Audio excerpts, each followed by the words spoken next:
Absolutely beautiful Leo friends, and welcome to your horoscope for 2025, the whole year in one video. 5 brilliant experts brought together, giving you a breakdown of every domain of life. If we haven't met before, I'm practicing professional astrologer Stormie Grace, and I'm an evolutionary and a humanistic astrologer, and I am thrilled to have you. Now, I will be breaking down your general transit. What's the big vibe going on for you all year long, Leo? And then I'm going to hand you over to the beautiful Rachel Lang, who's going to walk you through the department of life in your relationships. What's happening for your relationships this year? Where are you going to keep your eye on that? Sama has got you tucked into the max with the financial astrology. So you're going to want to make sure you really listen to that. Kira is going to take care of you in the medical realm. And Tiffany is going to show you how to spiritually develop. Where are you really being called to at that spiritual level this year? All of that is in the description box down below. So it's very easy for you to interact with this video. And while you're down there, if you don't already have, Leo, your 2025 digital transit calendar, which is an astrological resource that is gold. It comes right to your phone, right to your time zone, telling you you have 30 minutes before the moon's going to be void, of course, so that you can plan and move and shift your energy consciously with a lot of self-accountability, and you get to make the choice how to engage that moment. Click down there and grab it. And if 2025 is your year to learn astrology, speak astrology, and deliver your healing message through astrology, jump into my astro courses. I would love to have you in class. I would love to show you how to speak this language of astrology. Listen, it's all in the description box down below. Now let's get to what this year has to offer. Leo, this year, Neptune is entering into Aries, a fellow fire energy. So first of all, we've got the planet of dissolving things moving into the sign of I want it, I'm going to do it. And what this actually means for you, Leo, is a massive broadening of your horizons, right? You're going beyond philosophies that you've had before, beliefs that you've had before, and you're really moving into a space where you're like, I'm available to develop an entirely new truth. I'm available for travel in a different way. Education is going to present itself in a different way for you. Now, not to mention, this ideal of what you want in that area is coming through that Neptunian vibration, and you're intuitively following your vibe about what's next. But Saturn's going to scooch into Aries as well and help you make that thing solid. So there is a lot on the table for you to really gain and to shed what you don't need anymore, okay? All right, Leo, let's jump in and take a look at these transits and how they are going to impact you all year long. As we are coming into this 2025 energy, first of all, we want to remember that Pluto is making its stay. Here we go. We're ready for this 20-year journey of Pluto in Aquarius. And this is going to light up your 7th house all until 2043. So we want to be really mindful of it because it's also bringing the change to the world around us. And this is an energy that is absolutely being felt at a vibrational, genetic level for each of us.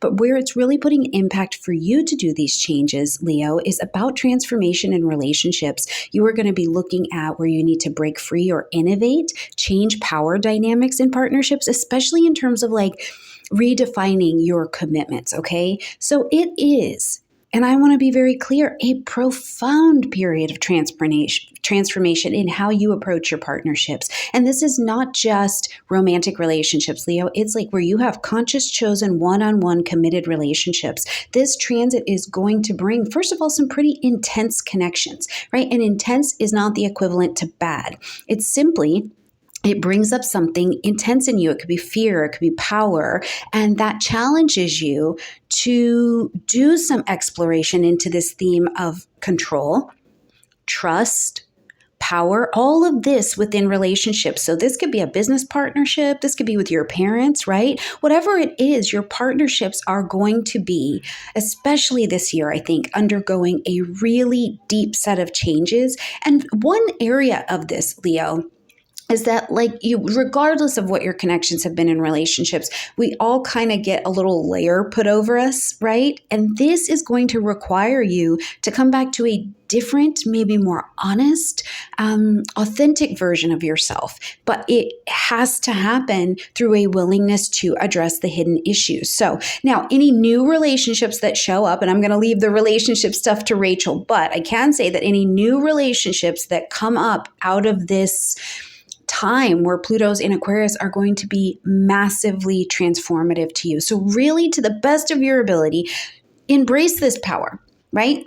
Realize that you are in the heat of working on relationships and be open as you can to addressing any of these dynamics and partnerships, looking for connections in your world that are supportive of you. And you are in a period of personal growth and you're right at the beginning of it. So trust the process a little bit, okay? Now, as we're also coming into 2025, Leo, we're coming in with the brakes on. Mars is in retrograde. And as we come in, it's retrograde in your sign. So January 6th, here we are, Mars retrograde in your sign. And this is all about focusing you on your personal identity. How do you assert yourself in the world, right? And remember, as we're coming in, you're a fellow fire energy. Mars usually rules Aries. It's very fiery, right? So you may feel less driven.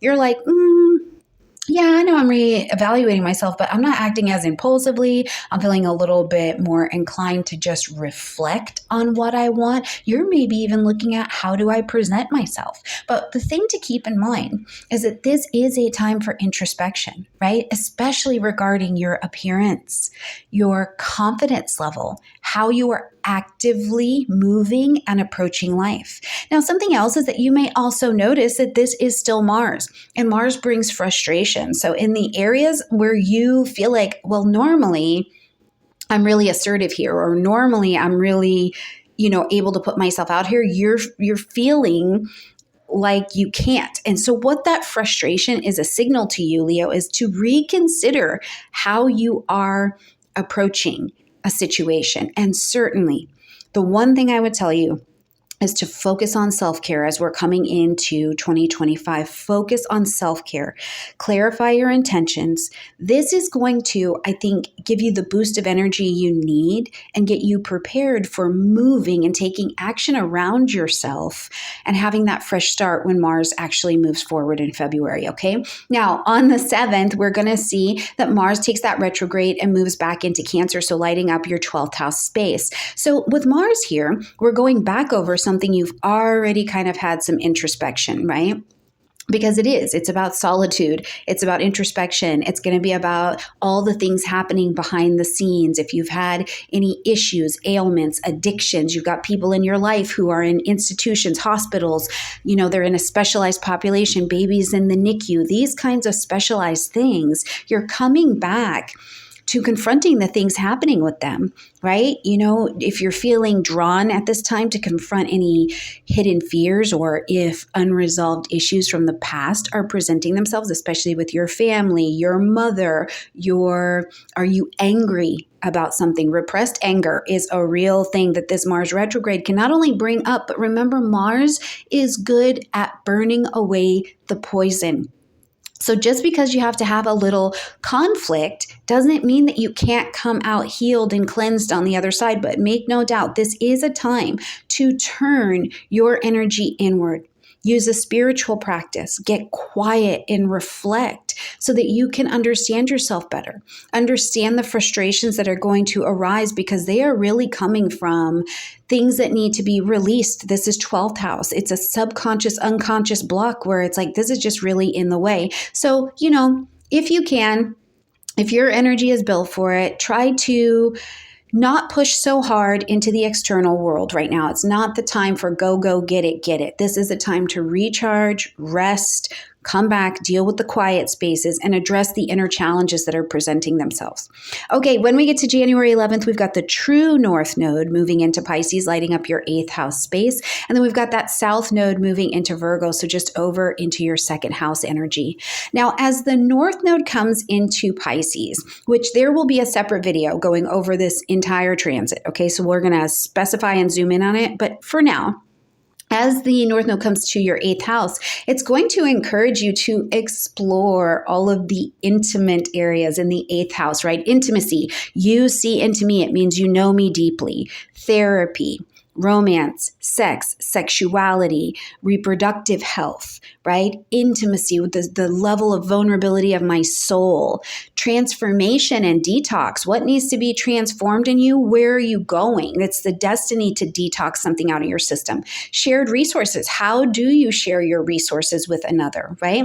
This transit is going to continue to pull you towards, it's a destiny energy, pulling you forward to where we need to go next. So it's going to act as a guide where it's pulling you towards that deeper understanding of yourself, deeper trust in relationships, particularly in areas that have to do with finances, shared resources, shared finances, anything that has to do with where you are personally bonded to another person, whether that be therapy, astrology, romance, any of these kinds of things. Now, to the other side of this, that South Node in Virgo in your second house is asking you to release. We need to be done with some things that are in excess in that second house. So releasing attachments to what you have perceived gives you material security, right? Have you had really rigid financial beliefs or financial habits? I think habit's a better word here. And instead, you're going to be pushed towards that North Node, focusing instead on trust through interdependence. There's this space where you've got to let go of this overemphasis on material stability and control, and you allow yourself to trust the process of transformation. So really, to the best of your ability, embrace the opportunity to deepen in your relationships and see the interdependence, where these both polarities, where you have trust in the process, but you also build just a mini set of steps that help you get there, that they come together and really empower you, your own personal growth in this particular area, okay? All right, March 1st, we're going to see Venus retrograde in Aries. Now, a Venus retrograde, we feel. Okay, I want to say that up front. We feel it because when the planets are retrograde, they're closer to Earth, first of all. And personal planets, we feel because they are close. We know them more intimately and deeply. So you will likely really feel this. But this is going to be lighting up your ninth house space. So this is encouragement to reflect on your beliefs, your philosophies, Leo, especially as they relate to, one, spirituality, or what you call spirituality, however you're working with that. Higher learning, right? Anything in the college level above, certification, legal things, travel, right? So this is a time for you to really reconsider what brings you joy and fulfillment in these areas, right? You may also be feeling drawn, Leo, at this time to, first of all, revisit someplace, revisit some educational path or pursuit that you wanted to go on before. Is there a belief system that, it maybe played a role in your past and now it's coming back up, or you're ready to go more deeply into it? Whichever one of these things it is, this transit is going to encourage you to explore your personal philosophy, your willingness to take action on your personal philosophy and beliefs, but you're doing it with a fresh perspective. Because remember, the nodes have also done some amazing work for you over this last year in Aries, So you had over a year to really reflect on and work on whether your current belief systems and your current values, Venus, were in alignment with who you are and who you're growing in to be. Now, the one thing I would say is that Venus is still Venus and it is still a retrograde. So if you can avoid, Leo, making any really big, significant educational commitments, travel commitments, really paying a big fee for something, if you can avoid doing that during this period, I think that as Venus goes direct, if you have avoided doing those things, your perspective will be completely different by the time we get into April. You'll be like, ooh, wait a minute. And if somebody blows in, Venus brings back past lovers, right? It brings back past job opportunities where there's a chance for money or connection. I would really encourage you to take it nice and slow. And if on the other side of Venus coming direct, it's still there, then okay, because sometimes what happens is Venus brings that lover back and you're like, listen, the sex was fire and you are not a good person, right? Like you really get this perception switch. So just be mindful, all right? All right, March is going to bring us into eclipsing. we'll have our first full moon lunar eclipse happening in Virgo, lighting up your second house space. So the full moon is going to ask you to end something, acknowledge something, or to make an adjustment. And this is a powerful eclipse. This is a powerful eclipse. And don't worry, we'll cover it independently, but I want you to have it on your radar because it highlights your financial values, your personal values, and it is going to be that Virgo South Node energy. It's urging you to let go of habits or beliefs. They don't serve you. They don't serve your sense of security. You're not really in reality in some way around your money. So if you feel, this is a moon, this is a lunation, if you feel that strong urge to release these attachments to material possessions, maybe you're realizing, I had some financial habits or beliefs that were really limiting my growth.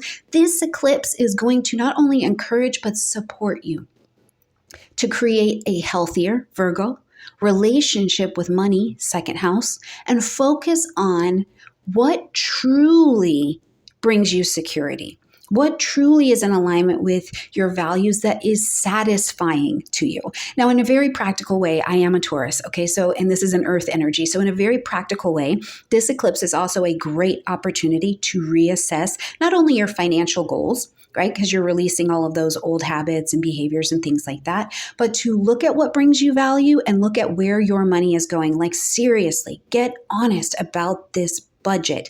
And the budget also includes here old stories that were programmed into you from childhood about wealth, about money, about where financial boundaries are, okay? There's a stability that you're going to create by looking at your programming and getting a new system and routine built into you. Now, just behind that, on March 29th, we're going to have a new moon solar eclipse, and this one is back in that vibration of Aries, and I love this one. It is intense because it's still an eclipse, right? But in your ninth house, where I've already said there's a lot of work that has happened for you here. You have the new beliefs, the new settings. Travel has come into your life like nobody's business. I believe it. And whether it's travel, like you got on the plane, train, or automobile, or it is Leo that you're like, wow, I have been studying another language. I have been watching a content creator from the United States who's in India, and it is changing my life, right? The travel feature here is just about what has helped you expand your horizons. So with this new moon here, it is the signal, first of all, of a fresh start, but you're planting your seeds of intention, and it's about that exploration. It's about higher learning. It's about spirituality, your philosophy. So this is an ideal lunation to plant your seeds of intention to grow in this area, whether it is through some kind of travel, certainly through education, because whatever we expand into, we learn more. But I still think that this is a lot about faith and your spiritual practices too, Leo, okay? So if you feel inspired to expand your worldview, listen to that audiobook on YouTube about the Bhagavad Gita. I love that for you. Whatever you do, get out there and deepen your understanding of life, okay?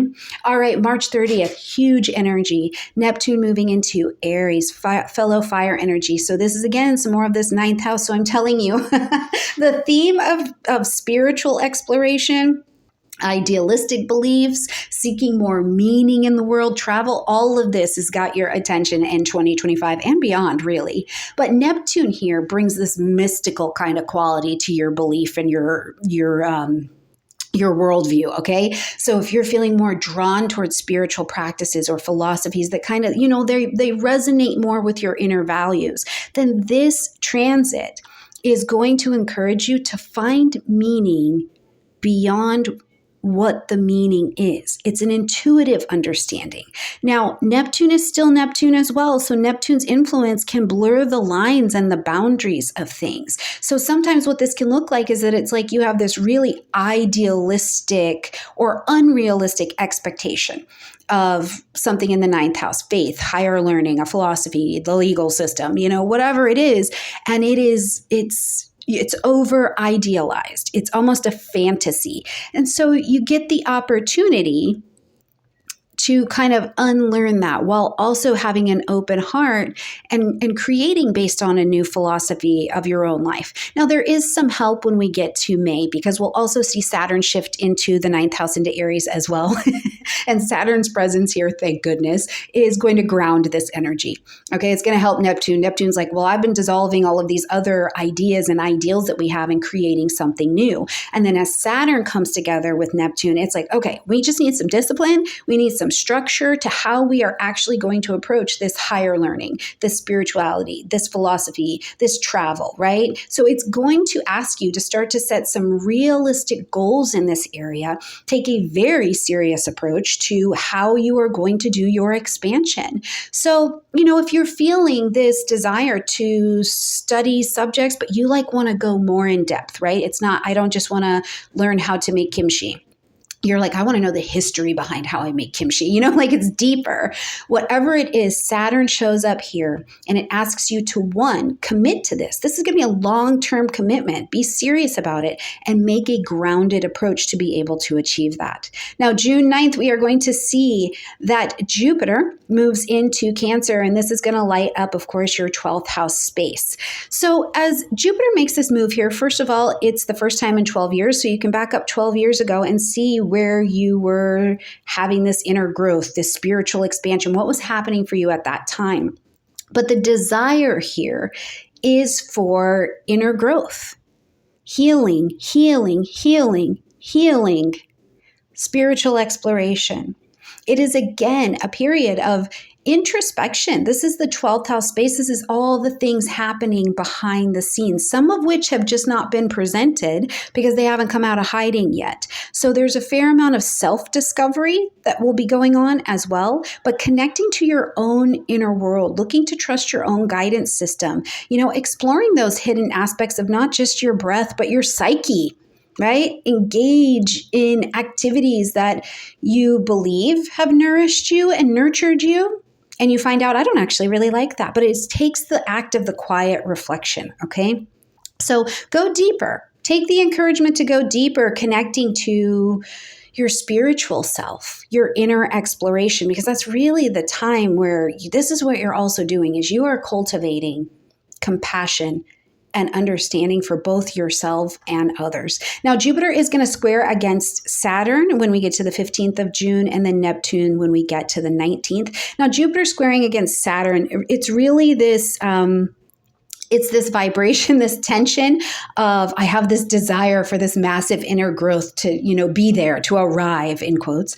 And Saturn, who is like, our structure is not there yet. So it's a very push-pull dynamic that is happening here. So, what I would suggest here is that, first of all, what you're going for, the end game, is to find some kind of harmony between that introspective growth and intellectual goals that you may have for yourself, and meeting the challenge of discipline that is essential to be able to achieve it, right? Now, just behind that, the square of Jupiter with Neptune is like, again, you have this desire for spiritual understanding, and idealistic beliefs are running through, and they are good. They are good, right? You're being drawn to explore your dreams, your intuitive insights. But Neptune's influence is blurring the lines between what's fantasy and what's reality. So this square, this transit actually encourages, again, that balance between the spiritual aspiration, if I can say it, and practical beliefs. So being mindful here of setting boundary, especially in terms of spiritual pursuits, right? Avoid being delusioned, and realize if delusionment does present itself to you, it's just about getting clicking the lens so you can get different clarity on the purpose of what that is showing you. Now, July brings us to another massive transit, which is Uranus moving into Gemini, and this is going to light up your 11th house space. Okay. Unexpected changes to your friendship group.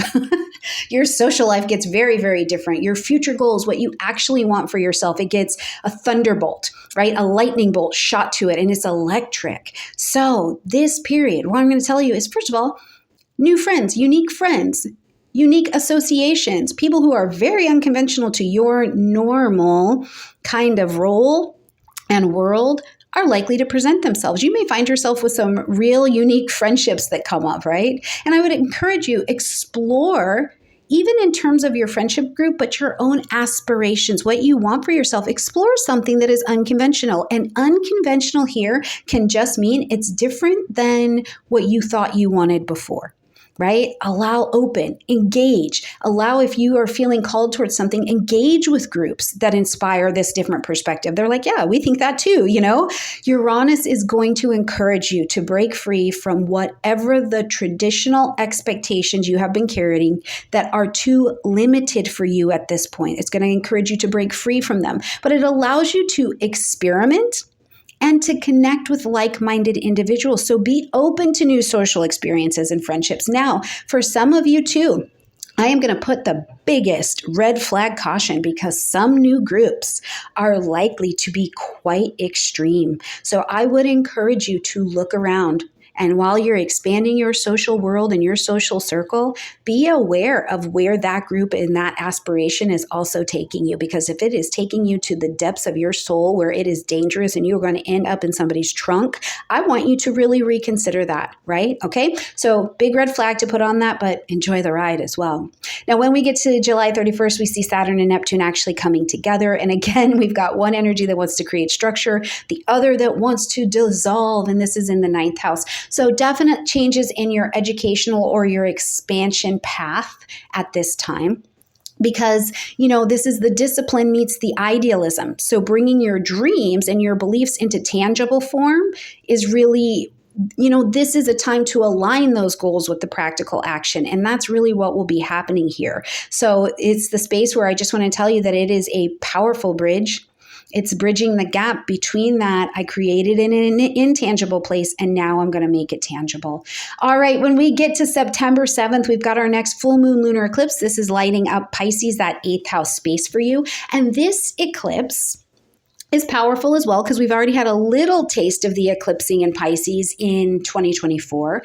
But this is going to be your end, acknowledge, or adjust. Again, you will be eclipsed. This area is going to get a reset, like when you reset your phone, right? Okay. And it's a powerful release in your areas, Leo, that are, again, trust, shared resources, intimacy, you see into me, transformation, death, debt, taxes, detox, okay? You may feel, and I say feel because this is a lunation, this really strong, I need to let go of this old attachment. This is an old attachment. This doesn't work for me anymore. It's literally making me feel sick. I need to detox this out of my system.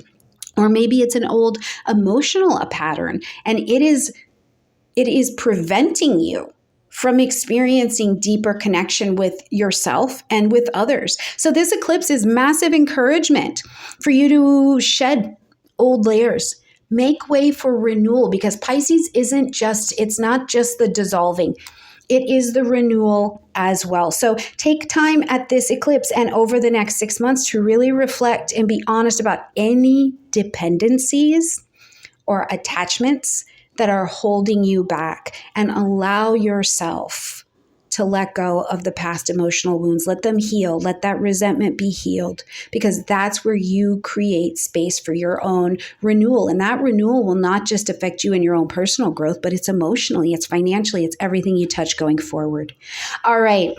September 21st, we've got a new moon solar eclipse happening in Virgo. Now, we already did some good work doing a clean up, clean out at that full moon lunar eclipse that we had in March. And now we're going to plant our seeds of intention to make a fresh start here in your approach to your values, your finances, how you go out and creatively earn and make money, what you perceive to be your personal security. So this is a powerful lunation and a time to set your intentions for financial stability. Focus on goals that align, though, with your core values. So, I think practical things. Create that new budget. Start a savings plan. Build a stronger foundation for your future. But be realistic about it. This is Virgo. It's an earth energy. You're not going to get too far out of the realism.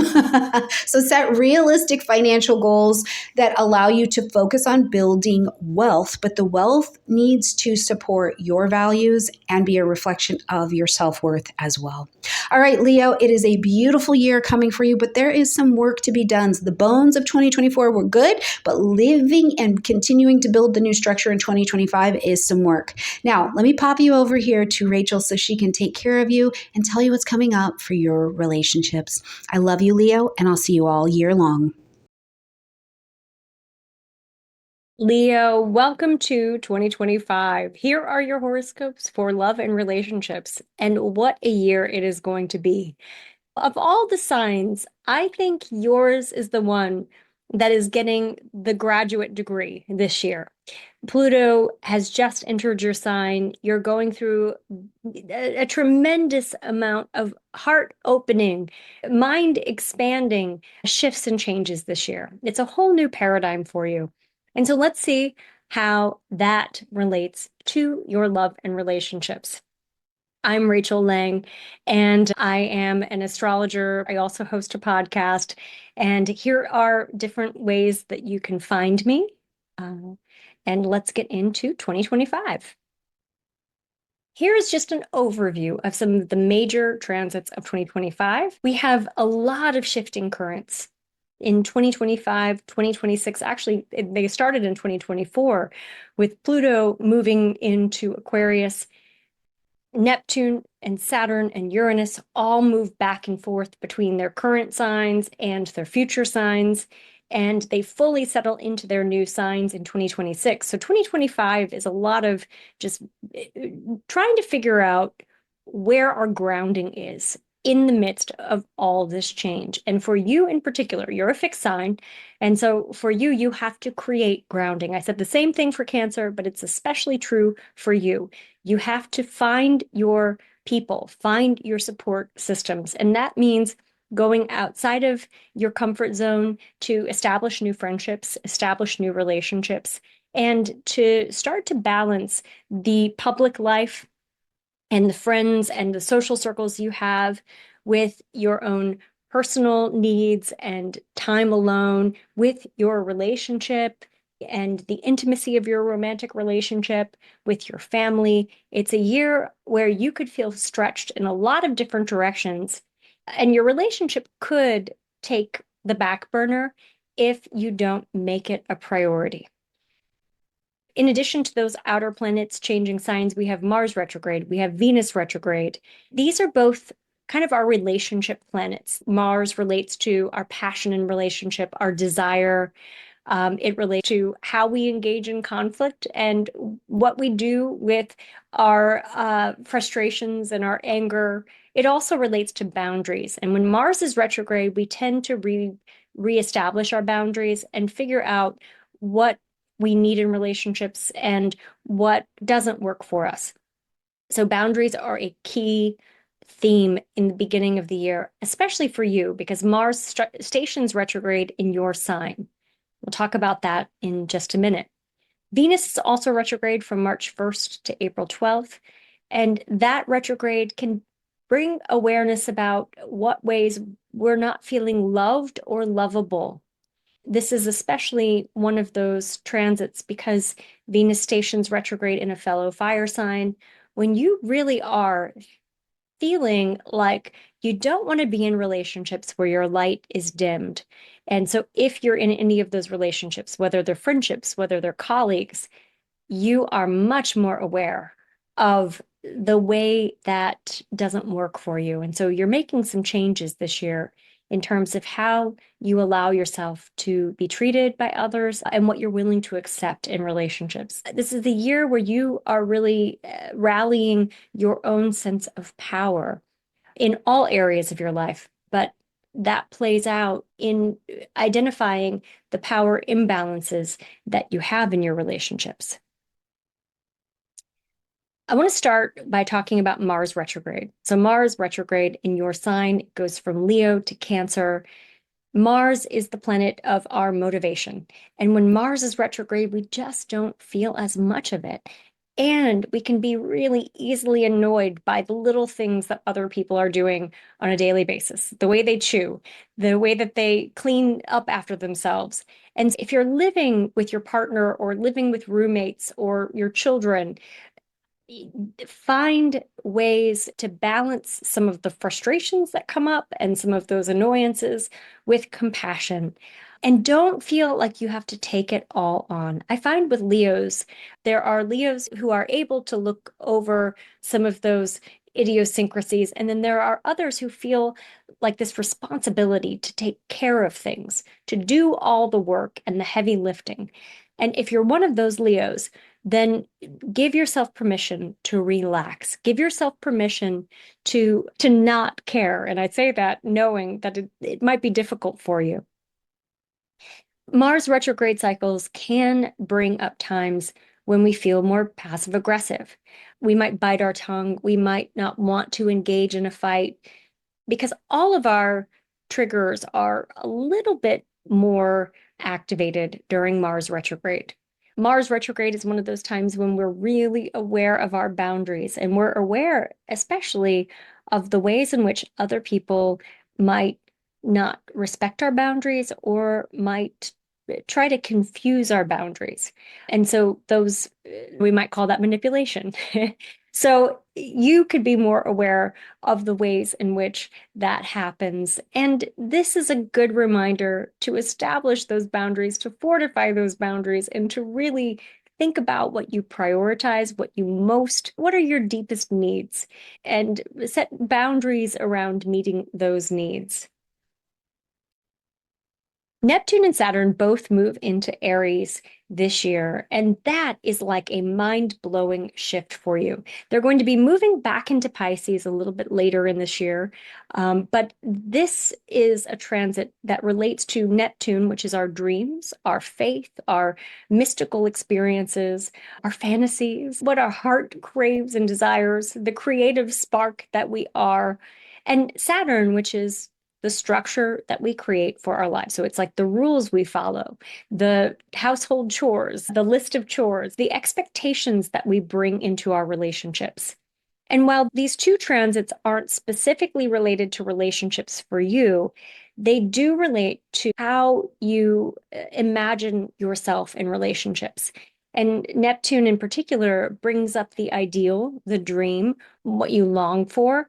And if your longings aren't being met, then that can bring up disappointment, frustration, guilt, shame, pain. This transit asks you to burn away some of the old beliefs and to clear the slate, to do a reset so that you really can build a framework in your life for getting more of the relationships that you desire and that you want. This really is a reset button for everybody, but for you in particular, because this is happening in a fellow fire sign, Neptune and Saturn are both going to grace your sign in 2026 and 2027 and beyond. But for right now, it can be confusing as you differentiate what are the dreams that you can manifest and see happen in your life, and what are the ones that are like bubbles that are going to burst. Venus retrograde happens from March 1st to April 12th, and this is the time for reassessing our relationships. Venus is going retrograde in Aries, so it's a lot about self-love. It's like understanding that self-love, self-nurturance isn't the same thing as narcissism. And so you're reconsidering your priorities. You're thinking more about what you desire.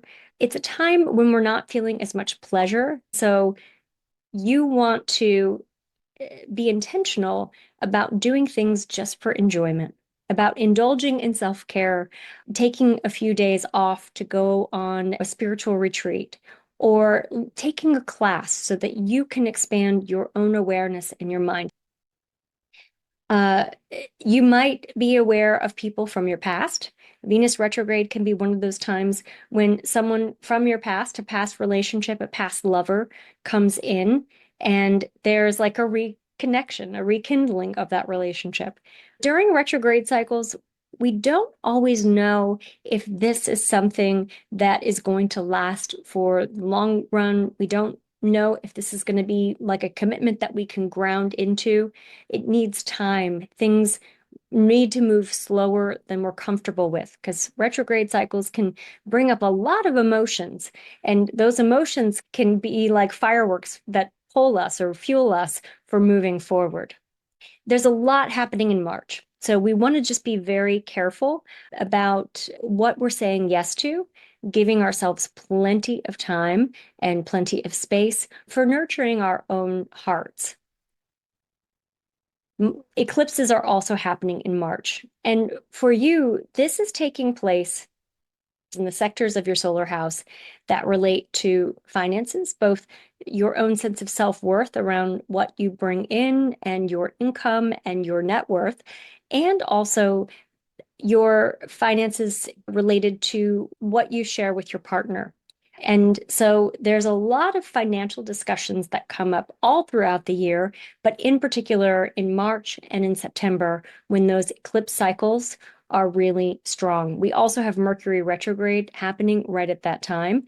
There could be some challenges in your partnership or your marriage with finances, and how do we divide the household chores, and who's bringing in what, and do we have enough money for the things that we desire?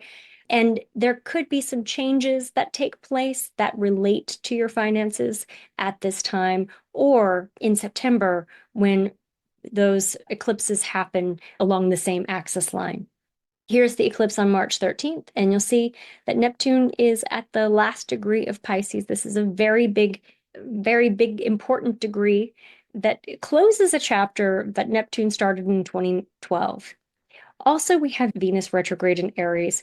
So this is a time when, if you're single, you might be really glad you're single. It's a time to really heal any aspects of your past relationships that are coming up to the surface so that you can ready yourself for love. It's like a time to let down your guard and not quite let people in just yet, but to start to be open to the possibility of love. And this is really one of those transits that's lovely for you, one of those lunations on March 29th. This could signify a new beginning. We have Venus moving between the North Node and Neptune. So this is highly romantic. And this could inspire a connection of some kind. We have a new beginning in Aries. So it's a new beginning in how you experience your faith, your sense of the goodness of the universe. Because Mercury is retrograde, because Venus is retrograde, we want to be very cautious in terms of how we communicate with others in relationships, especially our teachers, our mentors, our friends, our colleagues, people who are outside the home. There can be some minor disagreements or misunderstandings, and these can smooth over really easily.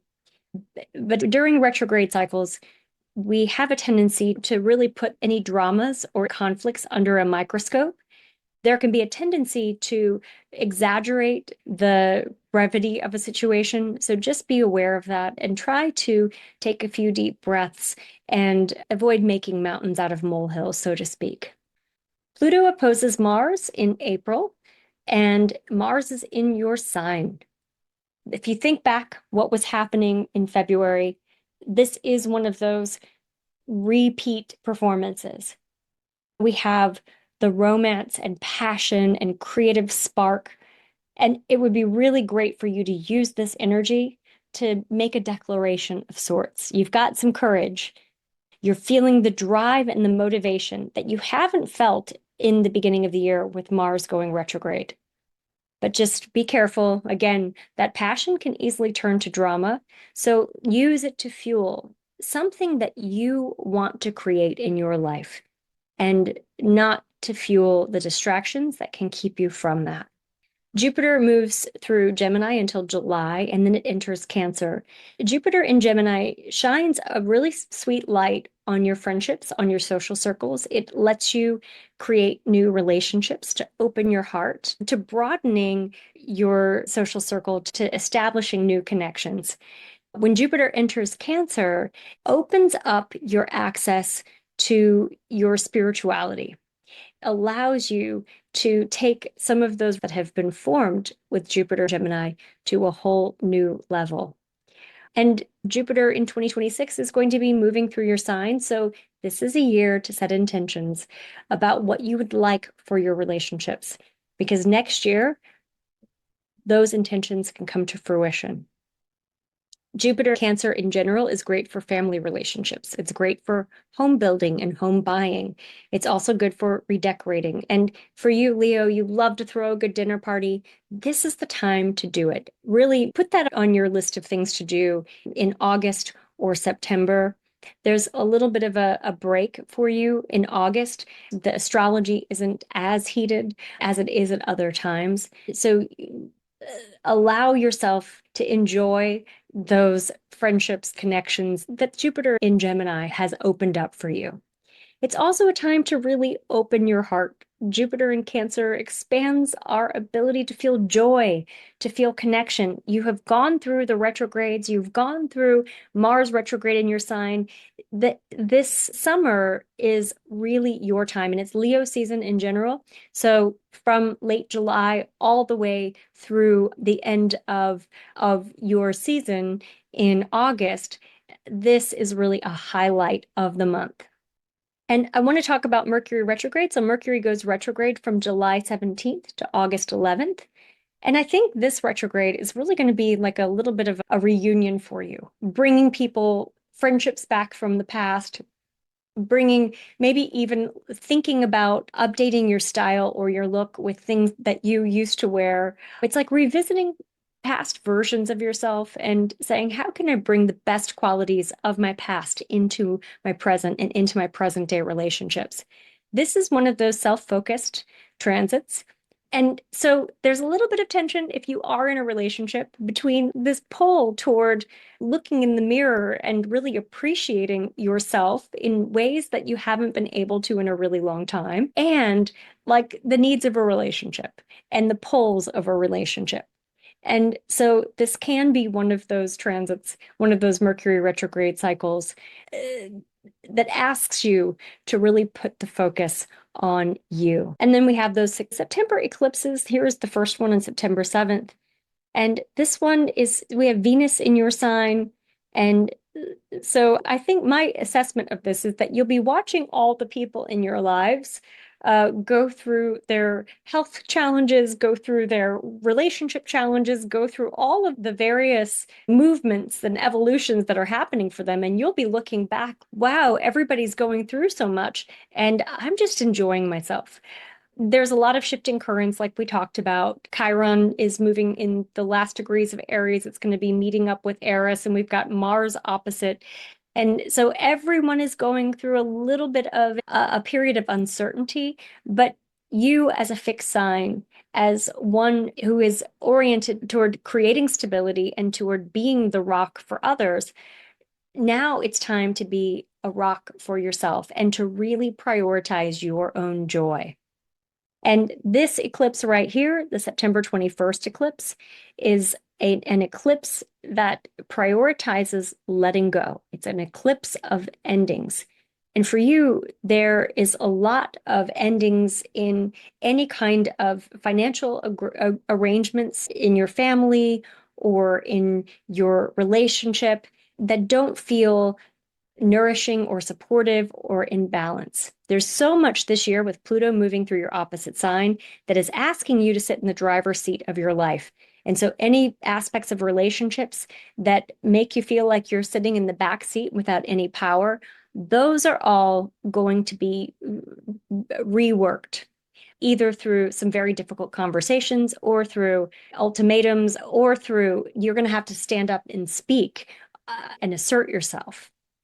But either way, there's a lot of clarity with this lunation on what you most want in relationships and how you can arrive at that destination. There's a kite aspect pattern that says that you are going in a direction, and you're going in the direction of Neptune, which is the dream, and Saturn, which is how to stabilize that dream. I want to just touch on Uranus and Gemini. Uranus and Gemini starts a 7-year cycle. Uranus fully enters Gemini in April 25th. And this is a time when your friendship relationships, your sense of community, your social network, all of that gets a total makeover. And because Uranus involves technology and innovation, this is where you could actually utilize technology to form new relationships. So if you've been thinking about joining a group or a membership group, or if you've been thinking about taking online classes or online dating, these are ways to bridge the gap between where you are in terms of your friendships and social circles and where you want to be. Uranus speeds things up and brings us into the future. This might actually even be a vehicle for you to meet somebody or for you to connect with a new love. Prioritizing friendships, especially true from July 7th to November 8th. And so this would be a great time to, if friends are getting together and going to a reunion, say yes. Say yes to invitations, even if there's a little part of you that doesn't quite want to go. It's going to be valuable. It's going to be useful. Uranus transits really bring us into our future.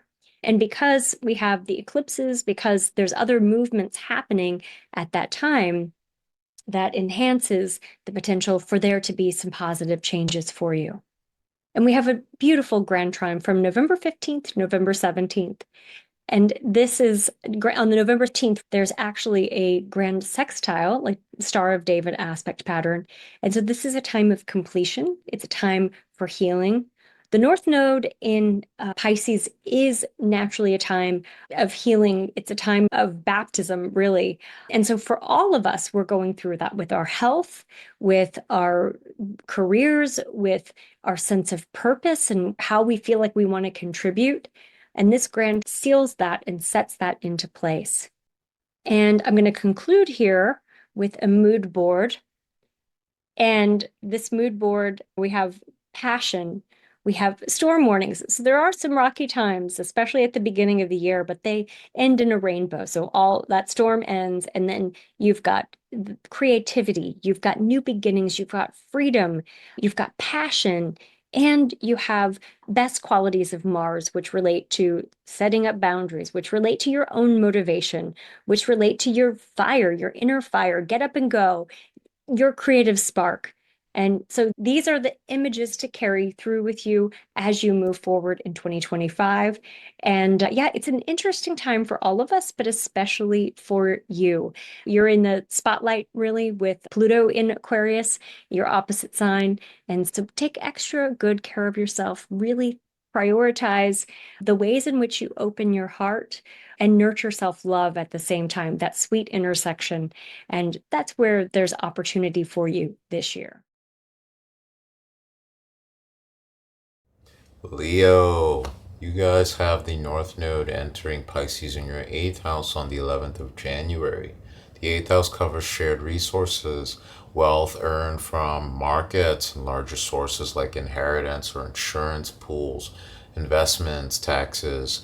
And so these are areas that wealth can come through and increase for shared financial ventures or unexpected financial support from other people, family, business partners, or markets. Tax and debt planning. This is a good time to review any debts, loans, or taxes. Some of you might be consolidating loans. It's a good time to do that. Looking at refinance for any real estate if you got a high rate in the past few years. Inheritance planning and handling joint resources like a shared property or managing a joint investment portfolio can really benefit you, Leos, for the long term here. Looking at banking and credit management too. Looking at your intangible assets, like the relationships you have as it relates to your money, credit scores, financial contracts. Make sure that the Pisces energy isn't blurring any details here and that there aren't any miscommunications. Watch out for that, okay? Because Neptune will be coming here on the 7th of February and joining the North Node. And the North Node can be a volatile, misty, foggy, confusing kind of energy too. And so caution with risky investments is going to be key here, because Neptune's energy can be elusive. So we don't want to be misled with any financial deals or joint investments. So avoid taking on any new debts or high risk ventures without thoroughly understanding the terms. Research is going to be key here to avoid any confusion or potential pitfalls. So be careful with that. Right. Other than that, Neptune's influence here can be really good for spiritual or charitable investments. So you might be drawn to invest in businesses or projects that align with your values, such as nonprofits or eco-conscious types of ventures, ESG related matters and such like that. Long-term financial planning. This conjunction suggests that long-term spiritually aligned investments can pay off. You can be drawn to making investments in holistic health companies, renewable energy, or wellness retreats, ashrams, vacation Airbnbs. But just be careful that any idealism isn't clouding your judgment. Then Mars is going to move direct in the 12th house of Cancer for you, which is going to be related to secrets, hidden wealth, isolation. This is also known as the house of undoing. So we want to be a little careful here. Mars can help uncover hidden wealth, which is nice. Especially when it moves direct towards the end of February, if there's any hidden financial assets or hidden financial opportunities that you weren't quite able to see before, this might bring them into the spotlight for you to see. This can include unclaimed inheritances, undiscovered assets, insurance policies, crypto wallets, bank accounts, money that you forgot or that you were unaware of, checks coming in the mail, things like that of money that's owed to you. Mars here can talk about, though, volatility or theft or actions taken against you that we want to be mindful of. And so financial privacy can be a thing. You might need to take extra steps to protect your assets here. So just making sure your passwords, if there's been any data leaks, that you change them, or just making sure your investments are just well protected against fraud, okay? Debt repayment can be a useful use of this energy for some of you. Repaying debts, repaying loans, taking action on anything that needs to be cleared up to really stabilize your financial future. I like using this energy for that for you guys here. Then we get to the middle of March here, full moon lunar eclipse in Virgo in your second house of personal finances, income and possessions, self-value and family. So shift in income here. This can bring about changes in your financial income. You might find yourself taking on new responsibilities or changing jobs here, which can really increase or shift your earnings for a time here. Practical investments is what this Virgoan energy likes. So is this tangible? Is this stable? Are we looking at things like treasury, protected inflation securities? I talk about why those are favorable more on my channel. Things like savings accounts that have high yield, like ones with the Fed, like money market accounts, or real estate. It can be a good time to declutter your possessions and sell off any unnecessary items for extra cash, or just taking profit for your portfolio here.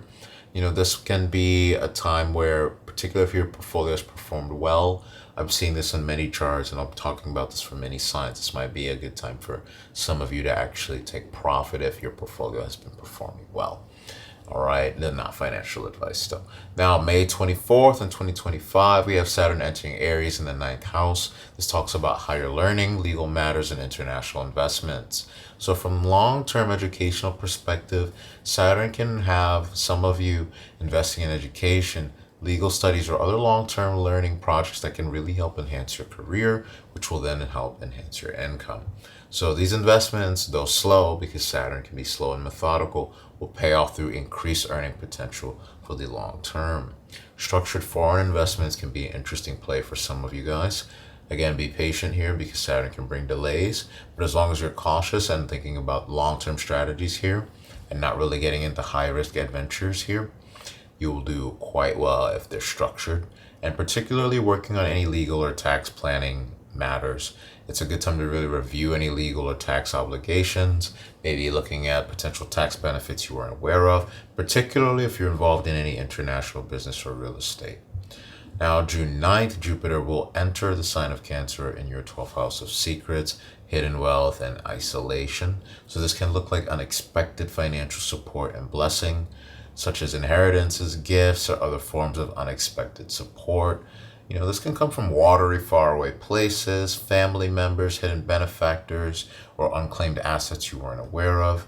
Spiritual investments, wellness, spiritual retreats, charitable causes. These are all good places to invest in, spend time in, and, or just put some money or some time just for yourself, in the sense that just aligning the investments that you put money into with your values, and just making sure that you're researching these things as well.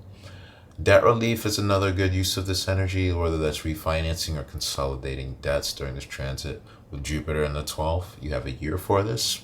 So this is the middle of 2025 to the middle of 2026 to kind of get some debts off the table that need to get wiped off the table for you.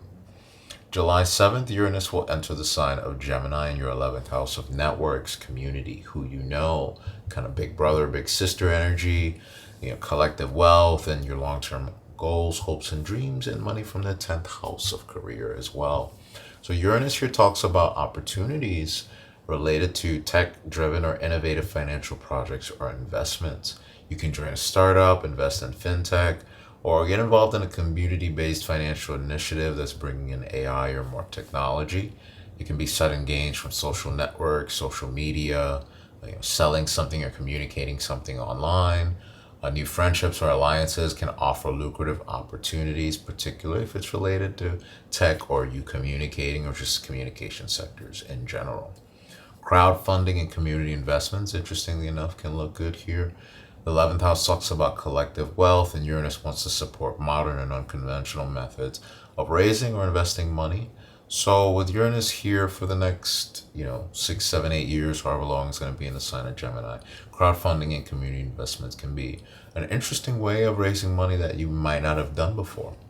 Now, September 7th, full moon's eclipse in Pisces in your 8th house of shared resources, inheritance, and taxes, and loans, and marriage partners, and markets.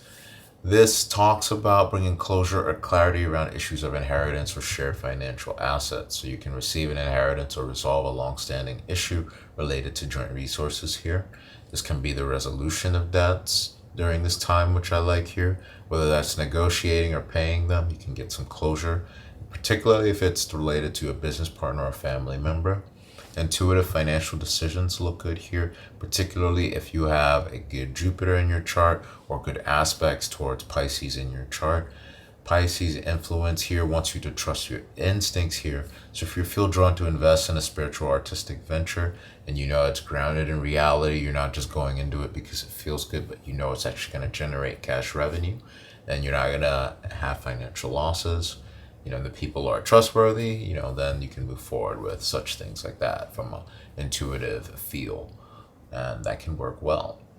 Now, September 21st, we have a new moon solar eclipse in Virgo, so something new can begin here as it relates to your personal finances, income, and possessions, and values, and how you view yourself. And so new financial opportunities, new sources of income, new job opportunities for some of you, new side hustles or financial investments. Virgo's a mutable energy, so this could be more than one job or just a side hustle or an investment here. Virgo's energy wants this to be practical, sustainable growth, so focusing on stable investments like saving plans or real estate. Reevaluating possessions, so some of you might sell or reinvest some of the things that you have, being more minimalist or just decluttering or turning anything that you're not using into some cash that you can use for something else.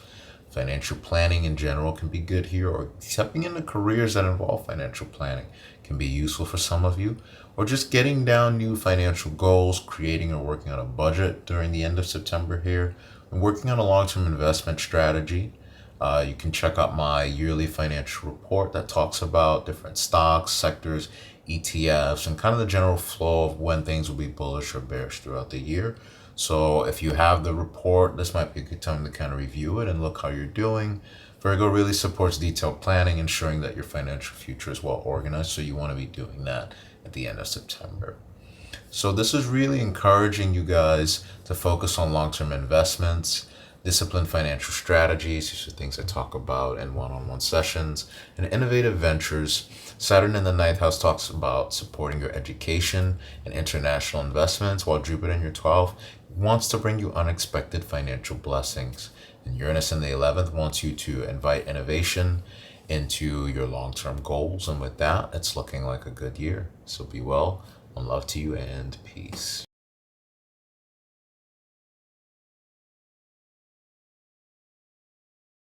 Hey everybody, and we are into Leo.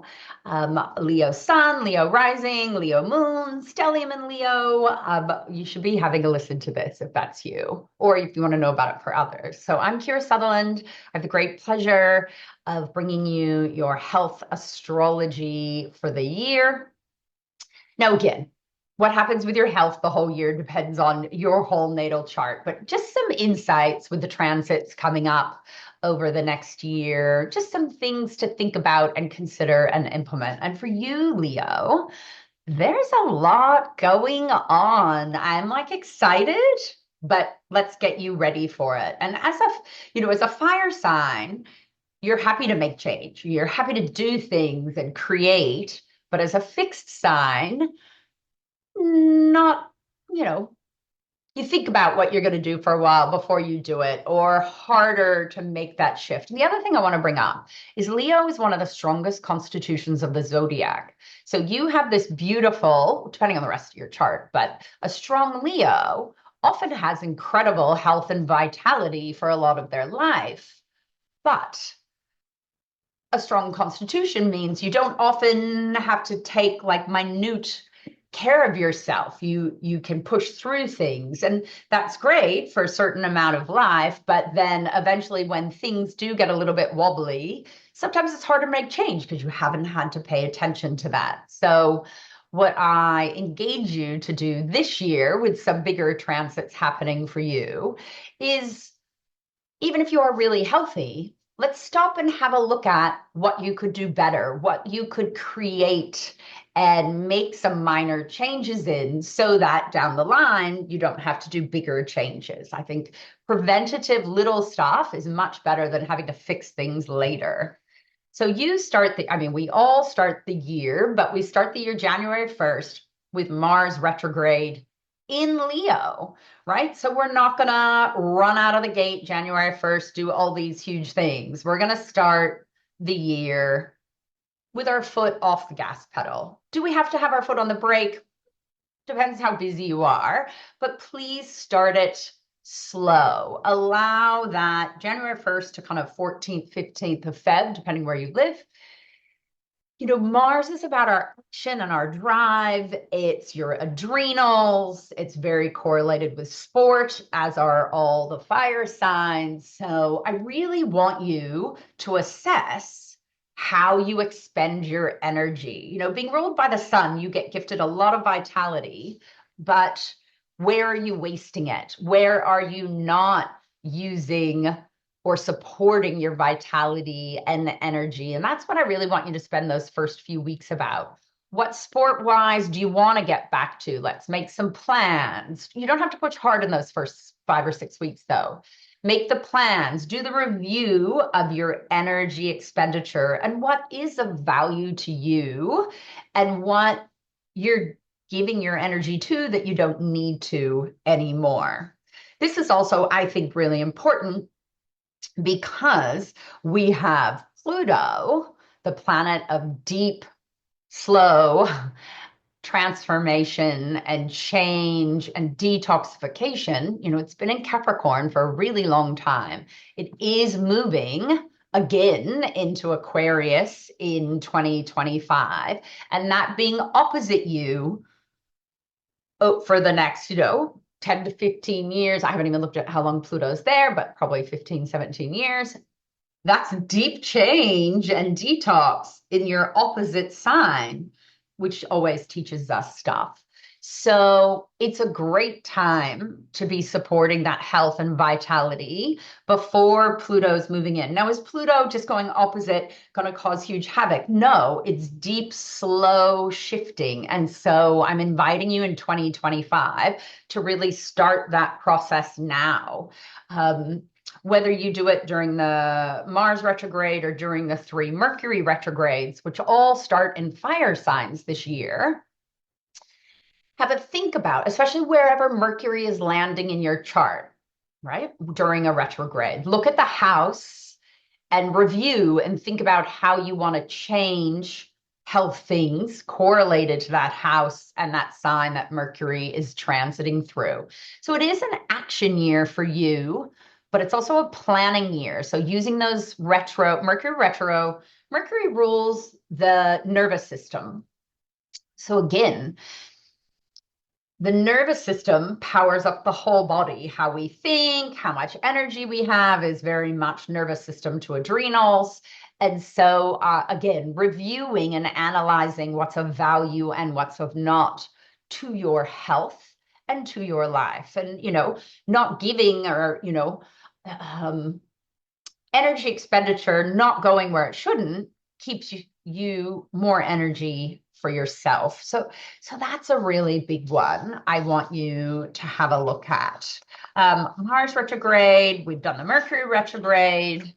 And then again, we've, one of the other big transits happening for us all is Uranus after almost 7 years, is going to shift from Taurus to Gemini. So you've had Uranus squaring Leo, which is, Uranus is that higher octave of the nervous system. It's been about circulation. It's again about how we create energy in the body and our rhythms and cycles of the body.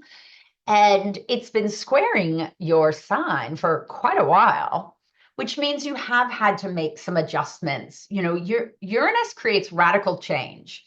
So are there things over the last 7 years that your body was asking you to change? I'm sure you have done some of those. But while it's still squaring, it's time to finish those things up. It's time to really lay down, you pull in a bit of Saturn and lay down those foundations to do those things. We have Uranus then moving into Gemini, which will actually make change a smoother for you. But let's really look at what did you try to change, what worked, what didn't, and what else can you bring in? And it might be easier once it does actually move into Gemini. Same as having, we have Saturn moving into Aries later in the year. And Saturn medically is like under functioning and restriction and slowing, but it's also foundations and form and structure. And as it moves into, I really think that as Saturn moves into Aries and Uranus moves into Gemini, it's going to make you, your little fixed sun, fire sign, it's going to make those things stick better and work. And so I invite you to make some lists at the beginning of the year during that Mars retro about where you do want long-term, but maybe radical change, doing things really differently, and bring that in. So yeah, those are my wishes for you, Leo, and for those things I want you to have a think about. Always have a look at what house, just a reminder, what house those transits are happening in, and look at the health connections to what those houses represent. Okay, so thank you for sharing Leo health astrology with me.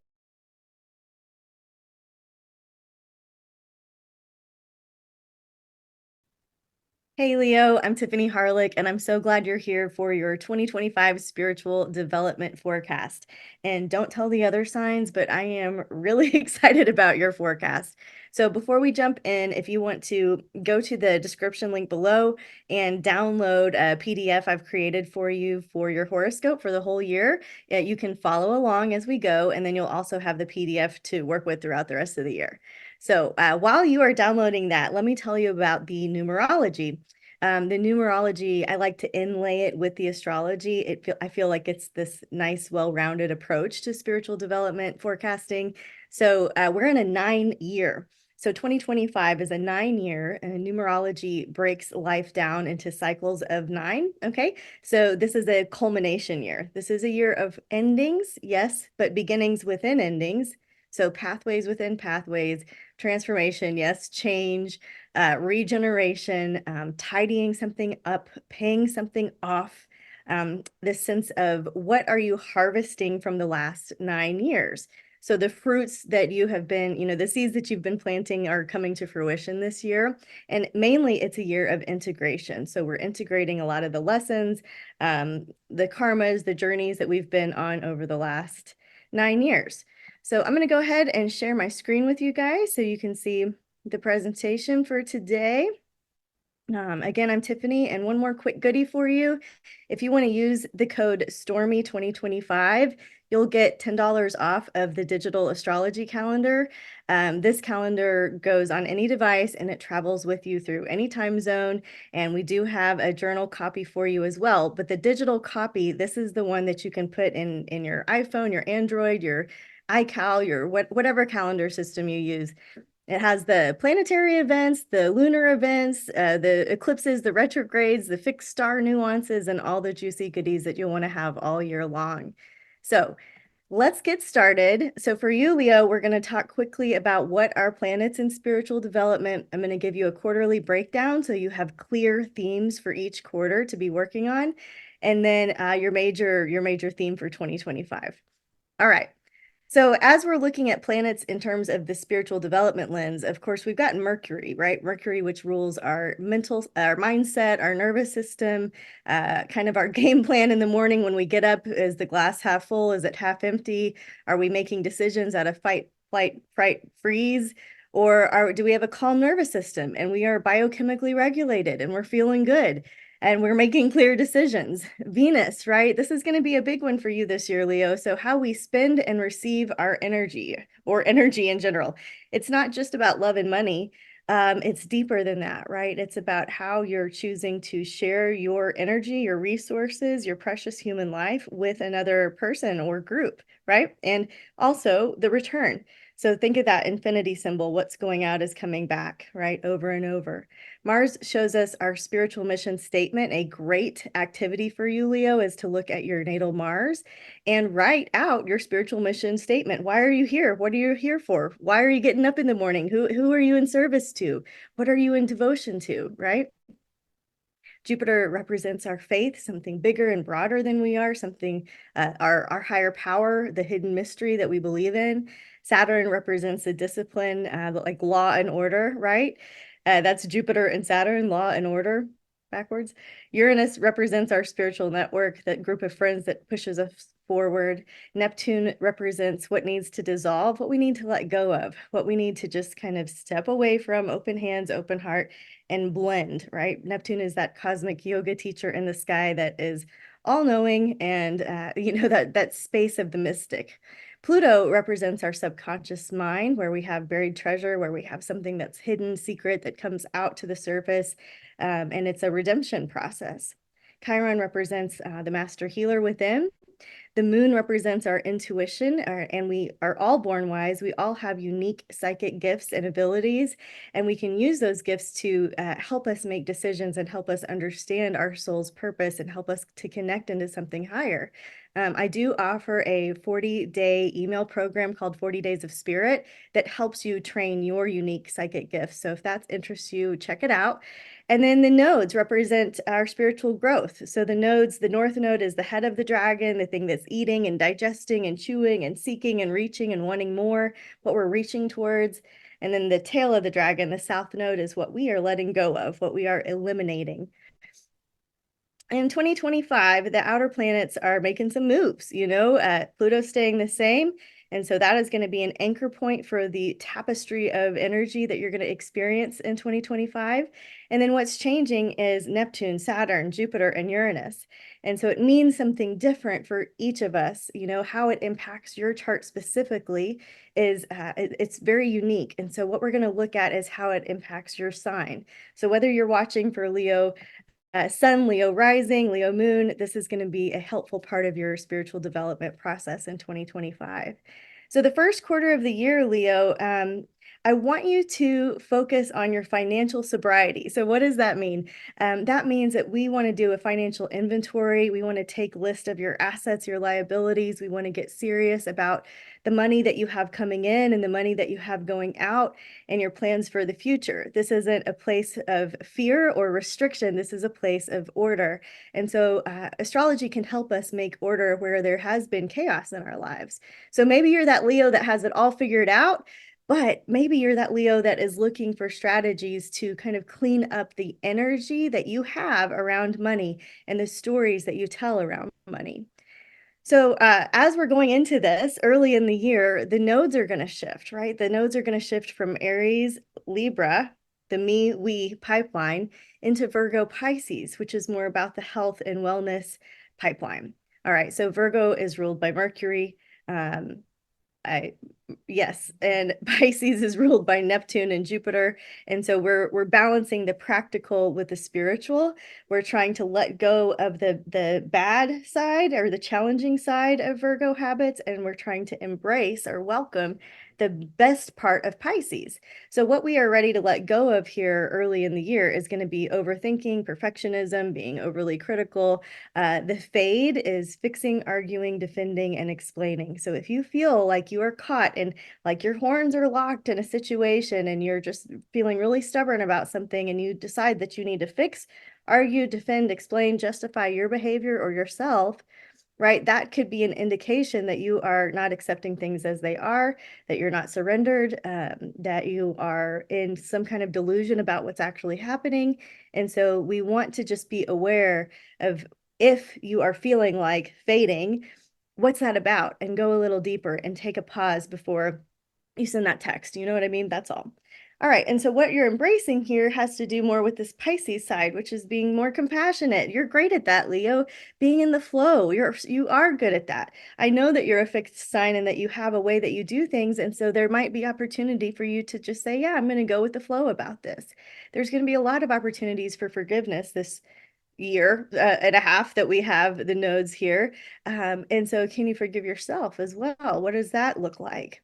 For you specifically, Leo, I think you're going to have a really profound period of emotional growth. This is going to be that 9-year that we talked about, the year of culmination, completion, and integration, where you're like, I see why all those things happened.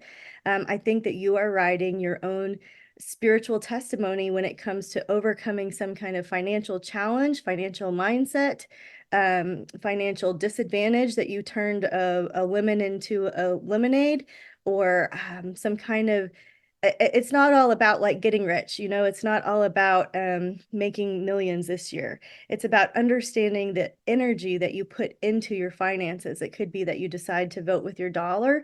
It could be that you decide to tithe more. It could be any number of themes that your soul is calling you to, right? So we need to recover our financial health and wellness. This is a great year for you to pay off some debts. That those could be financial or emotional debts. And this is why financial sobriety is a big part of your first quarter.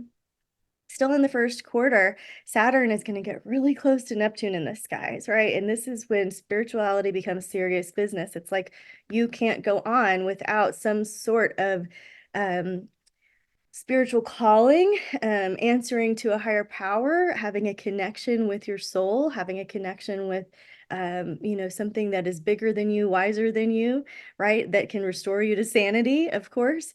And so this is where Saturn and Neptune have a lot of dualities. And so we are starting to learn how to balance all of these dualities, reality and fantasy, hard work and weekend play, integrating structure, Saturn, into your spiritual side, your spiritual studies. So this could happen in a number of ways. As we start out the year, Mars has been retrograde. It will go direct on February 24th of 2025. And this is in your sign. It started in your sign. It'll back up into Cancer. And so the themes with Mars retrograde, excuse me, Mars retrograde acts like a mini Venus in the sky. So it's a little bit softer, a little bit more reserved. And in Cancer, right, there can be some feelings that have been repressed that are stirring up. And so for you, it could be, if your own feelings have been repressed, it's time to face the music and address any emotional baggage that you've been carrying around that you might not have even known was there.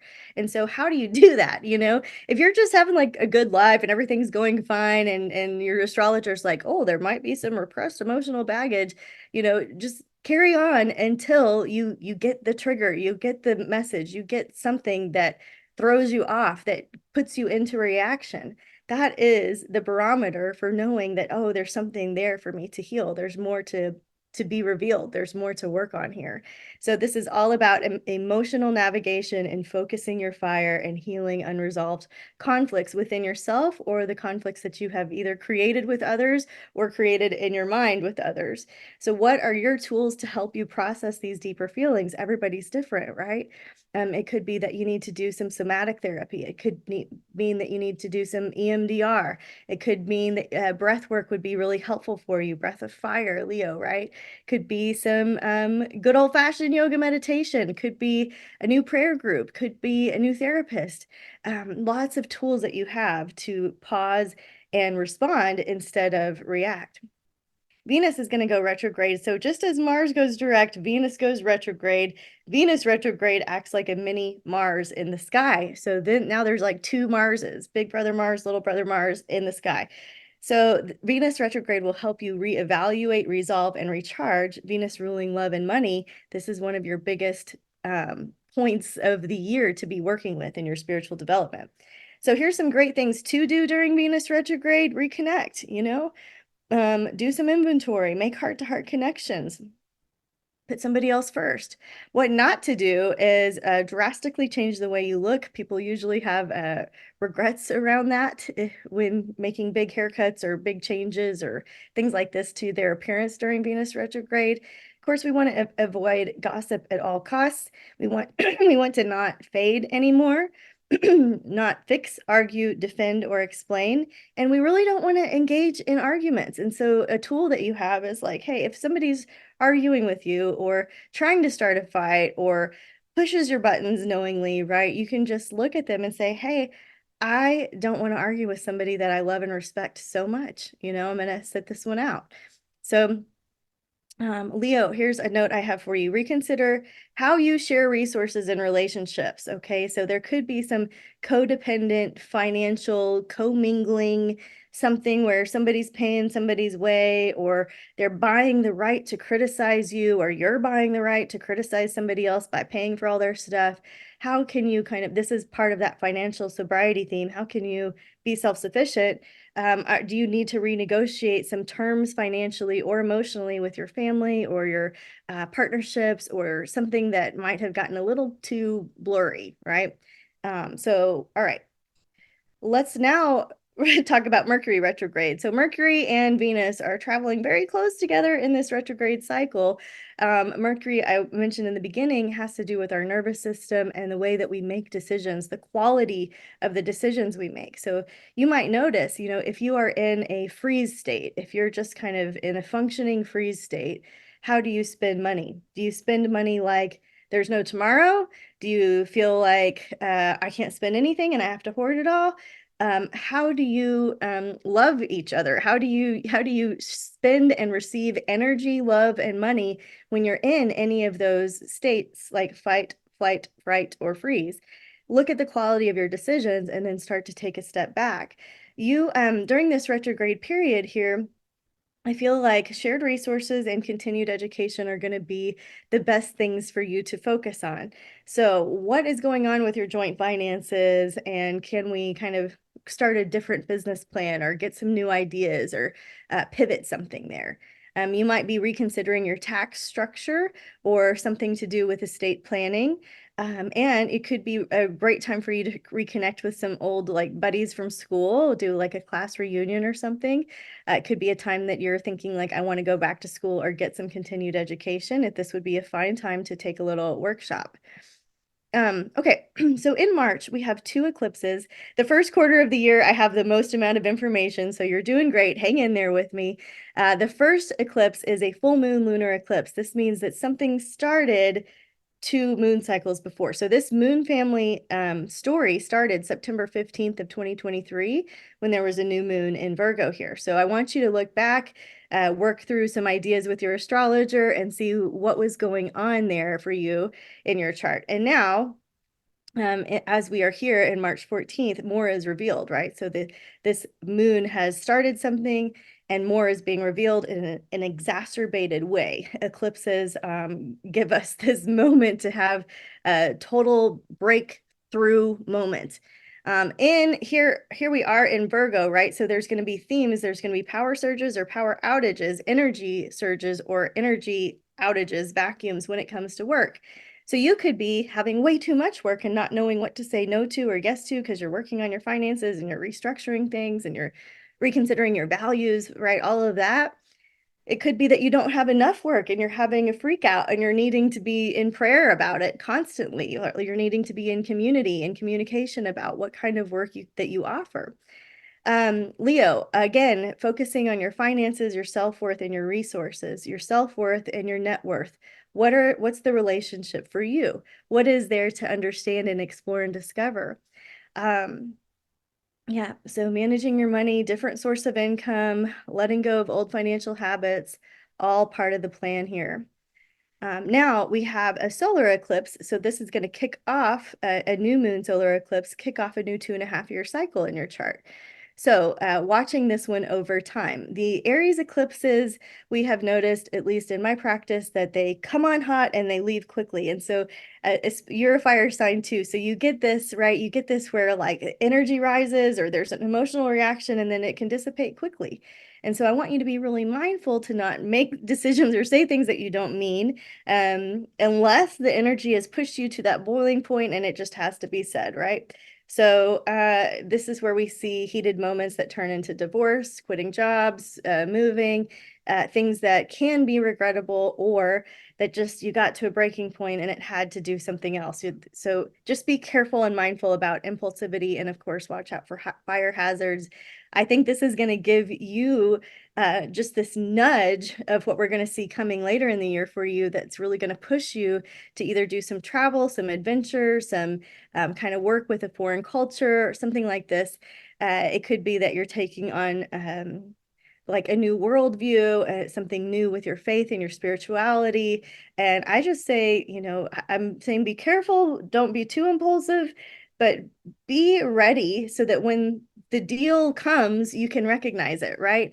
So here's a really bad example. I wanted a mountain bike, and this was a long time ago, but I wanted a mountain bike, and I went to the bike store, and I told him what I was looking for. And I'm pretty short, and so we had all these considerations about what size bike, what style bike, and I'm not kidding you. I told them that I had a budget, it was this much, and I'm not kidding you. When the next day they called me, and somebody had this perfect bike that her high school kid wasn't using anymore, and she gave it to the bike shop for $500, right? It was a $7,500 bike. This was a very good deal, and it was within the realm of, it was a little more than I wanted to spend, but it was within the realm of possibility, right? And so my point is, know what you're looking for, so when a deal comes up, you can be like, that's the one, right? So it could be in anything. Big thing going on here in 2025 is that Neptune is going to move into Aries. It's been in Pisces since 2011, the age of entertainment, the rise of yoga studios, the rise of things that are kind of more fantasy and escapism, how we have turned the news into kind of more of a gladiator story, right? And so Neptune in Aries, this is going to be a big shift, especially in the world of faith and spirituality. Neptune, yes, it spends 12 to 14 years in each sign. I want to acknowledge my friend Celeste, who we were workshopping ideas for what does Neptune in Aries mean? And she came up with the phrase fate and free will. And so fate, Neptune, and Aries, free will. So there's a plan for your life, and then there's what you're going to do with it. You know what I mean? I have curly hair. I was born with it. I'm always going to have it, right? But I can straighten it, I can curl it, I can tie it up, I can braid it. That's free will. That's what I do with it. That's what I do with my hair. But this is about there's a plan for your life, and then you have your own free will. So Neptune blends, it calls us back into a spiritual state. It's that mystical side. It's the mist. It's the ocean. It spiritualizes. Aries is all about finding that spark for life, starting something, creating something new, something that's never been done before in the realm of spirituality. It's feisty energy too. And for you, Leo, this is going to inspire you to, I really feel, find a new way of understanding your life. Like this is a whole new lens for you to understand who you are as a spiritual being. I think that travel is going to help you. I think that world culture and different perspective is going to help you.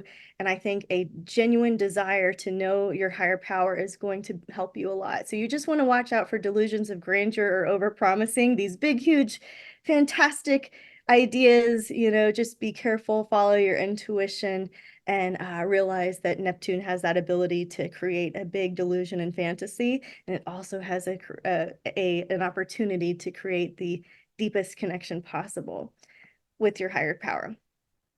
All right, April through June. If you are wanting to travel, I want you to consider there's some interesting moments for a pilgrimage for you. So pilgrimages require introspection, require going deep, requiring a spiritual purpose to your travel. Okay, so introspection. This is a season when you find out who you really are. So Saturn also moves into Aries, right? So Neptune and Saturn are in Aries at this point. Saturn is the military granddad. There's boundaries. We're on time. There's a future for your life. There's a vision. It's about borders and boundaries. Neptune is the river, and Saturn is the guidelines, the banks, right? So Saturn requires that we look at our fears, and it requires discipline.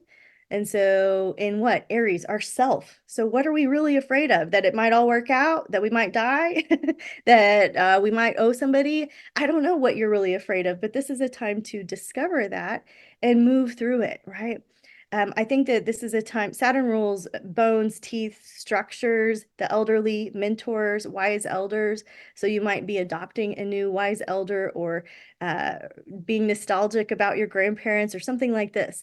So I think that collectively as a whole, we're going to see new initiatives in elder care, dentistry, optometry, chiropractic. Aries rules the face as well. So just bringing that into the mix. But for you, Leo, this is where I want you to really consider your travel plans, structure your spending, plan for fun money, plan for vacation, plan for whatever the thing it is that you want to do. You're creating a new foundation and structure when it comes to the way that you process spending and receiving money, okay? And it's going to help you.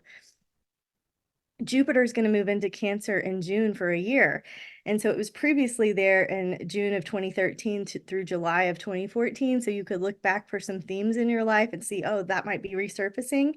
Jupiter represents our faith and that trust in the great unknown. That's something that is going to expand, be benevolent, be kind, help us out. Right. This is something that expands bellies, hearts, and minds. Jupiter is the cosmic magnifying glass in the sky. It represents legislation and fairness and juries and the judge and the long journeys, the travel opportunities, the worldview, right? Cancer represents home, roots, refuge, the mother. It's a water sign. It represents our intuition. And so we're going to see some themes in terms of real estate expansion, kitchen renovation, family growth, and enhanced intuition. And for you specifically, Leo, this is a time when I think you're going to be deeply introspective. You are building your own spiritual memoir. You are building your testimony. The life you're living and how you're living it is what really people are looking for. That's your leadership, is you just living your life, right? And so what kind of stories do you want to include, right? Don't forget to write down the miracles. That time that you saw 222 and the rainbow in the sky and whatever, when you walked out, you were looking for a solution and then there was the answer and the license plate in front of you. All those little magical synchronistic moments I want you to write down. And then I want you to take more time, more alone time, to really reflect on yourself and so that you have the opportunity to grow and evolve.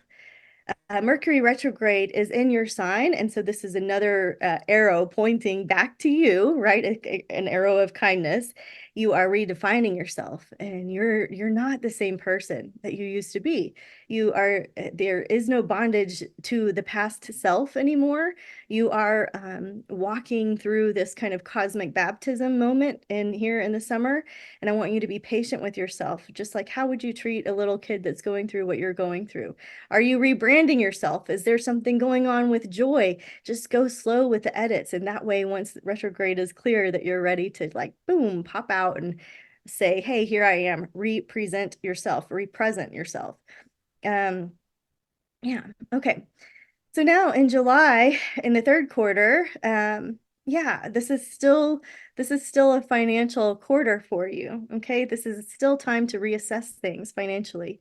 Uranus is moving into Gemini, and Uranus has been in Taurus, right? It's been in an earth sign that represents our bodies, our finances, our physicality, our material things. It's moving into Gemini, right? Air sign ruled by Mercury, the way we think. I have a bunch of themes for you here to check out from the last time that Uranus was in Gemini. Lots of things to consider. Gemini rules education. So will we see educational reform? Gemini rules our mindset, of course, our hands, our wrists, our shoulders. It rules our neighborhoods, public transportation, the way that we communicate with others, siblings, things that help us, give us dualities or different ways to see things and communicate. And Uranus is that inventor, that like Einstein in the sky, and that produces shock and awe. It's a great awakener, and it produces things that you can't unsee, right? The last time Uranus was in Gemini, if you want to study astrology and history, the United States has gone to war the last sequences of Uranus and Gemini. And so something to consider, will there be information wars? Will there be some kind of tech war going on? Yeah, so innovation when it comes to the parts that Gemini rules in medical astrology, genetics, space travel, self-driving cars, extreme weather, drones, yeah, all of those things, solar eruptions. But for you, Leo, this is going to be a period of time when community connections are going to be really important to you. So continuing to build and keep and maintain your connections with your social groups. So you're like the people that you hang around the most, so hang around a good crew. Don't be shy to share some ideas that you're having that would be like really forward-thinking ideas for your neighborhood, your industry, or your friend group. You are a gift. So in September, we have the last two eclipses of the year. This one is in Pisces on September 7th. I want you to be aware that all of the eclipses this year, well, minus Aries, but the eclipses, 3 out of 4 are on that health wellness continuum. And so continuing to build your immune health, your vitality, your strength is going to be important. Pisces eclipses are more draining. They have watery, drowsy, draining effects, right? Weakening effects. And so whatever is broken in the system will continue to dissolve. In 2024, we had a Pisces eclipse where water was in the news a lot. We had a pool closing, we had a boil water notice, we had all kinds of water news. We had bridges breaking, there was flooding, there were all kinds of water news you can expect to see. So for you, Leo, this is going to fall in your sector of shared resources and debts. And so it could be that you're having to put something aside, like that you really want to do in order to pay off a debt. It could be that you're reassessing something, or there's a wake-up call for you when it comes to how you're sharing your energy within your intimate relationships. Again, healing old emotional baggage, renegotiating financial commitments with other people. This is just part of the theme for the year. And this is why I'm excited for you, because love and money, right? That is, if you can get a grasp on the connection between love and money, you're going to have such an amazing year. I have one client who, I use this story a lot. She was like, oh, all the guys I date, they put me last. They never put me first. I'm always on the back burner. I'm never thought of. And I said, oh, how do you treat your money? And she said, well, I don't really think about it. I just spend whatever's there. I don't really think about it. I'm like, oh, would you say that it's last on the back burner, not thought about? And she's like, yeah. I said, okay, do you see the relationship between the way you treat your money and the way that you're being treated in your relationship? And so the light bulb starts to go off once you start to make those associations. Okay, the second eclipse is in Virgo. This is the same one as the first. Big shifts, too much work, not enough. Not sure how that's going to play out for you specifically. Where's 29 Virgo in your chart? It is the last degree. It is we get stuck feeling like really indecisive usually when it's in the anaretic degree, the 29. And so Leo, there's going to be a shift in your finances. It's just, is it methodical, thought through, strategic, or is it this crazy earthquake that you can't control? Either way, right? Surrender is the way through that, right? There is a plan for your life, fate, and then there's free will, what you do with it. So set intentions for building financial stability this year, and then let things happen where they may. This kicks off a new 2.5-year cycle that will culminate in December of 2027, which is a fascinating year to be studying. All right, the last quarter of the year, come together, my Leo friends. The retrograde cycle goes through your sector of home and romance and creativity, and so you are revisiting, revising, redoing, re-encouraging, reconsidering, reassessing all of the things associated with home, family, romance, and your creative endeavors, right? Some of you are in the arts or film or music. This could be a really interesting time to rewrite something or remix something. Routine maintenance at home as well. Okay, cool. Your main theme for the whole year, Leo, is about relationship. You thought I was going to say money, but it's not that far off, because how you are is how you are in all of the areas. How you spend your money, how you receive your money, how you date people, how you don't date people, how you are with your significant partner. All of those themes work together. So relationship is what I want you to ponder. The relationship you have with yourself, the relationship you have with your higher power. There are mighty changes going on there because you are changing. You're changing from the inside out. You're not the same Leo that you used to be. But what is it like to be on the other side of you, right? And so there could be a great opportunity for you to do a relationship inventory. What was working before isn't going to work in the future. You've got some new rules. You are really considering where you've got joint money, where that needs to be cleaned up, tidied up, where you can be self-sufficient, where you're not enabling, where you're not fixing, arguing, justifying, or explaining, where you're telling people, I believe in you, I know you can do it, where you're telling people, I love you so much, I'm not willing to argue. You are going to have some profound connections this year, but also the entire time Pluto is in Aquarius, really long time. All right, guys, that wraps up your 2025 forecast. So one more time, I'm Tiffany Harelik. Please use the code Stormie2025 if you're into spiritual development and astrology. The descriptions as they pop up give you all kinds of good information about what you can expect in the astrology each day.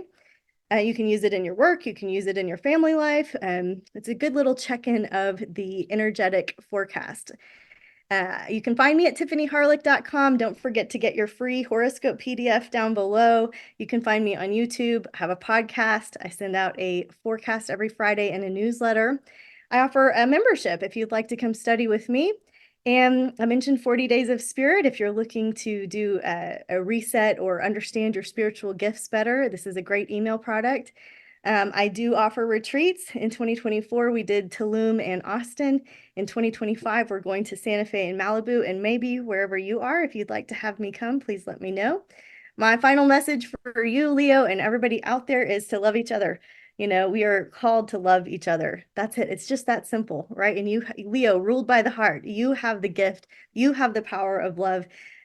We just love and appreciate you, Leo, so much. And honestly, on behalf of everyone from the 2025 forecast team, please check back with us. We have more goodies for you coming throughout the year, and we wish you a happy and prosperous 2025. And namaste.